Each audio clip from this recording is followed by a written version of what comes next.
देखिए, आज हमारे मेंबर पार्लियामेंट श्री रतनलाल जी कटारिया वो हमारे बीच में नहीं रहे। पिछले कुछ दिनों से अस्वस्थ चल रहे थे, पीजीआई में एडमिट थे। रतनलाल जी कटारिया के जाने से एक बहुत रिक्तता हरियाणा की राजनीति में मैं कह सकता हूँ ये आई है। पार्टी के वो प्रदेश अध्यक्ष रहे, हरियाणा विधानसभा में रादौर से विधानसभा सदस्य, चीफ पार्लियामेंट्री सेक्रेटरी भी बाद में बनाए गए, केंद्र में भी मंत्री रहे और 3 बार लोकसभा का प्रतिनिधित्व हमारा लोकसभा का उन्होंने किया।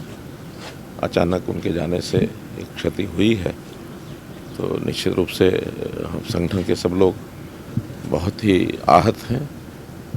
इस समय पर मैं प्रभु से प्रार्थना करता हूं कि उनको अपने प्रभु चरणों में उनको स्थान मिले और परिवार के सब लोगों को भी इस अपूर्णीय क्षति को सहन करने की ताकत मिले। सरकार की ओर से हमने ये तय किया है कि उनकी अंत्येष्टि राजकीय सम्मान के साथ होगी और एक दिन का राष्ट्रीय शोक, राजकीय शोक एक दिन का ये होगा। हाफ मास्ट पर जो झंडे हैं वो दिन भर हाफ मास्ट पर रहेंगे। कोई सरकारी एंटरटेनमेंट का कार्यक्रम नहीं होगा।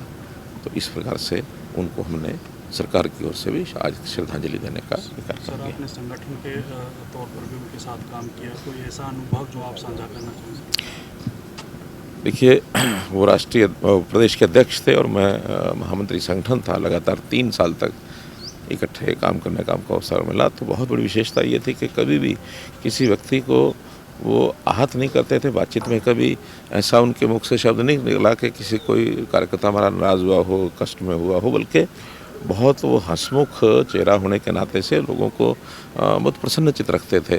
कभी भी मौके पर किसी प्रकार की कोई घटना, कोई कहानी, कोई गीत, कोई फिल्मी गाने, यहाँ तक कि पार्टी के सब्सटेंस को, कंटेंट को मिला करके फिल्मी गानों की तर्ज पर भी वो बहुत तरीके से अपनी बात को कहने का सलीका जो उनका था वो गानों के माध्यम से भी करते थे। कटाक्ष भी करते थे विपक्षी लोगों के ऊपर, तो गानों के, गीतों के माध्यम से करते थे। विपक्ष के लोग भी कई बार तो बड़े आनंद लेते थे उन चीज़ों का। तो एक हंसमुख चेहरा जिस प्रकार का था, मैं समझता हूँ कि एक बहुत अद्भुत ये गुण उनका, ये हमको सबको पसंद आता था। सर, गरीब परिवार से निकलकर केंद्रीय मंत्री तक पहुंचे, मेहनत उनकी आपने लगातार देखी। सर, आरएसएस से भी लगातार 50 साल से वो जुड़े रहे, उनके सफ़र को किस प्रकार से देखिए, मैं स्वयं लाडवा में जिस बस्ती में उनका परिवार, उनका पालन पोषण हुआ, जहाँ उनके पिताजी स्वयं जो बैठते थे वो स्वयं भी बताते थे कि मैं एक मोची का बेटा हूँ और पिताजी उनका प्रत्यक्ष मोची का काम करते रहे हैं। तो ऐसे परिवार में से निकल करके इस लेवल तक पहुंचना वास्तव में ही उनकी जो अद्भुत जो क्षमता थी काम करने की, तीक्ष्ण बुद्धि जो उनके व्यक्ति थे, वकालत भी उन्होंने की। तो उस प्रकार के एक तेज़ बुद्धि के व्यक्ति होने के नाते ही उनको ये अवसर भी मिला।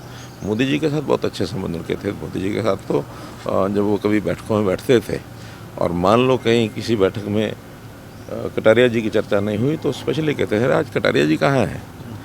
कटारिया जी को बाकायदा वो कोई ना कोई बात उनके मुख से सुन करके ही उनको लगता था बैठक संपन्न हुई है। तो ऐसे हंसमुख चेहरे के नाते से उनका स्थान सब जगह एक अच्छा स्थान था। निश्चित रूप से सबको ही कष्ट जरूर हुआ होगा। राज्य के शोक की बात की तो तमाम जो कार्यक्रम भी थे केंद्रीय मंत्रियों के, आपके भी थे, सभी रद्द माने जाए? हाँ, मेरा कार्यक्रम जो था उसको मैंने रद्द किया है।